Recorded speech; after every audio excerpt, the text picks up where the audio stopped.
याला जर आणखी आपला इंटरफेस इंटरॅक्टिव्ह बनवायचा असेल तर त्याला आपल्याला आपल्या पद्धतीने स्क्रिप्ट करावं लागतं. आता ज्याला ते बेसिक स्क्रिप्ट केलं आहे ते प्रोग्राम केलेला आहे.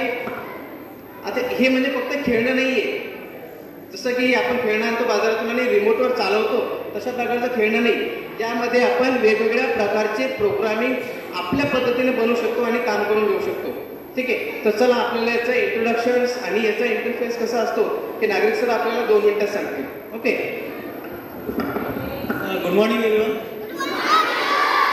बघा, जसं बाळ जन्मानं आलं की पहिले आपण त्याला चालायला शिकवतो, बरोबर आहे. असं लहान तुझा हात पकडतो, हात पकडला की त्याला चालवायला शिकवतो.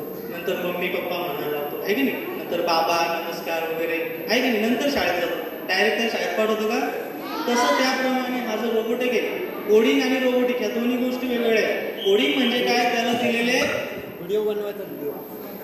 कोडिंग म्हणजे काय, त्याला दिलेल्या आज्ञा, सूचना, ऑर्डर. जसं त्याला जर म्हटलं गो फॉरवर्ड तर तो समोर जाईल, गो बॅकवर्ड म्हटलं की मागे जाईल, लेफ्ट हँड म्हटलं की वरती हात वरती करेल. अशा प्रकारे जोपर्यंत तुम्ही त्याला ऑर्डर देत नाही तोपर्यंत तो वर्कआउट करणार नाही. बघा, कोरोनाच्या काळामध्ये काय झालं, भरपूर वेळा अशा गोष्टी होत्या की त्या माणसाद्वारे शक्य होत नव्हत्या. अशा वेळेस त्यांनी काय केलं, मशीनचा वापर केला. अशा टायमाला आपल्याला मशीनचा वापर करून भरपूर काही गोष्टी साध्य करायच्या आहे. त्यासाठी रोबोटिक डिव्हाइस आम्ही इथे सादर केलेला आहे की ज्याचा उपयोग आपण कोडिंगच्या सहाय्याने करणार आहे. याचं आमच्या किंवा तुमची भाषा याला कळणार नाही. याला मशीन लँग्वेजच कळते. ती मशीन लँग्वेज म्हणजे कोडिंग. हे बघा, आता आपण याला ऑर्डर देऊया मशीनच्या सहाय्याने.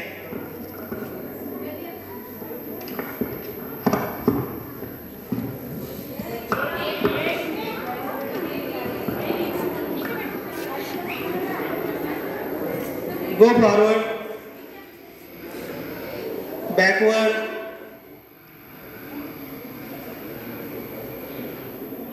up right hand, up left hand,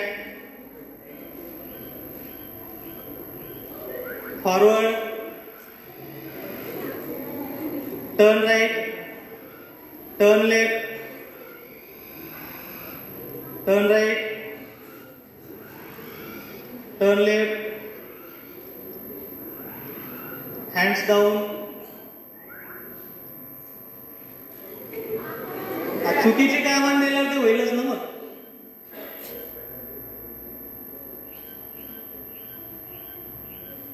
आपकी जैसा है ना. हाँ, डांस.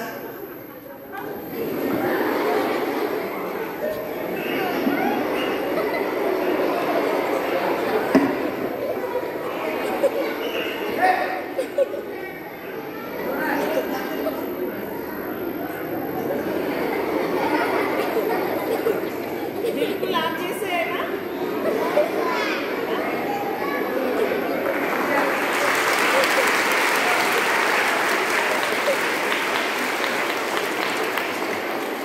हा, आता तो स्टोरी सांगेल तुम्हाला. स्टोरी ऐकायची ना त्याची. Once upon a time, there was a little boy. He was a shepherd. One day, when he was looking after his sheep on the mountain, he felt bored. Help! Wolf! Then he watched all the people run up the mountain from the village. He laughed. Where's the wolf? Where is the wolf?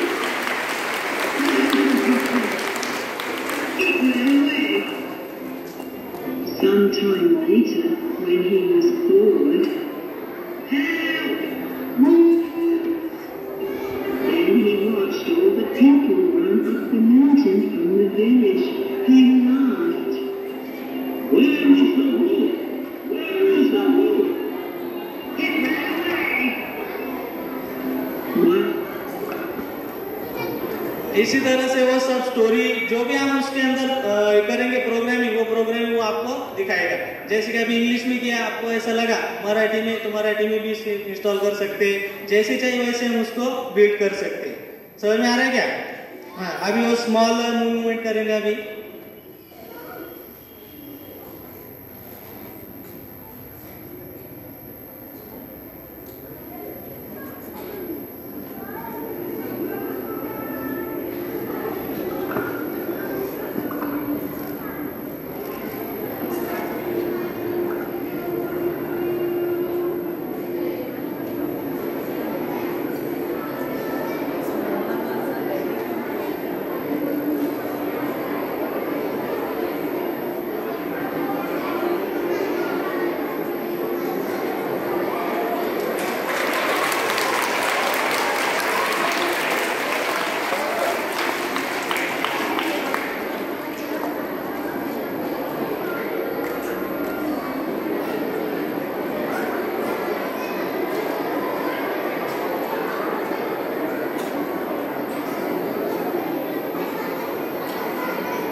अशी जर भाषा शिकायची असेल तुम्हाला तर त्यासाठी तुम्हाला coding यायला पाहिजे. कोडिंग करायची असेल तसं शाळेमध्ये आपण मराठी, इंग्लिश, हिंदी भाषा शिकतो ना, तशी याची भाषा असते. जसं की C++, कोबाल, फोर्ट्रॉन. आता लेटेस्ट अशी लँग्वेज आलेली आहे ती म्हणजे पायथन. जोपर्यंत तुम्ही पायथन शिकणार नाही तोपर्यंत याची भाषा तुम्हाला कळणार नाही, आणि याची भाषा जोपर्यंत कळणार नाही तोपर्यंत याच्यामध्ये ज्या सूचना आहेत त्या सूचना तुम्हाला देता येणार नाही. आलं लक्षात? तर सांगायचं झालं असं की जपान आणि चायना आणि इंडिया तिघांमध्ये असं झालेलं आहे की जसं जपानचा माणूस काय करतो, चांगल्या प्रकारचं आविष्कार घडवून आणतं, मोठ्यात मोठी वस्तू डेव्हलप करतात. त्याच्या तुलनेमध्ये चायना काय करतो, तीच वस्तू ॲज इट इज त्याच क्वालिटीची कमी खर्चामध्ये त्याची झेरॉक्स कॉपी तयार करतात. आणि इंडियामध्ये काय होतं, आपण लोक ते उपकरण आणतो, खेळतो, तोडतो आणि कचराकुंडीमध्ये फेकून देतो. बरोबर आहे की नाही? तर तसं आपल्याला करायचं नाही. जे काही आविष्कार झालेले घडून आलेले डेव्हलपमेंट झालेले आहे ते उपकरण आपण चांगल्या प्रकारे हाताळायचे आहेत, त्याचं शिकण्याचा प्रयत्न करायचा आहे. आणि जे काही आलेले आहे मार्केटमध्ये सुविधा, त्या सुविधाचा आपण फायदा घेतलेला पाहिजे. आलं का लक्षात? तर सर्वांनी या गोष्टीचा उपयोग घेतला पाहिजे. जे काही डिव्हाइस तुमच्या समोर सादर केलेले असतात त्या उपकरणाचा उपयोग तुम्ही चांगल्या प्रकारे घेतला पाहिजे, शिकलं पाहिजे. जोपर्यंत तुमच्या नॉलेजमध्ये भर पडणार नाही किंवा स्किल तुमच्याकडे असणार नाही तोपर्यंत तुम्ही पुढे जाणार नाही. आलं का लक्षात? थँक्यू, धन्यवाद.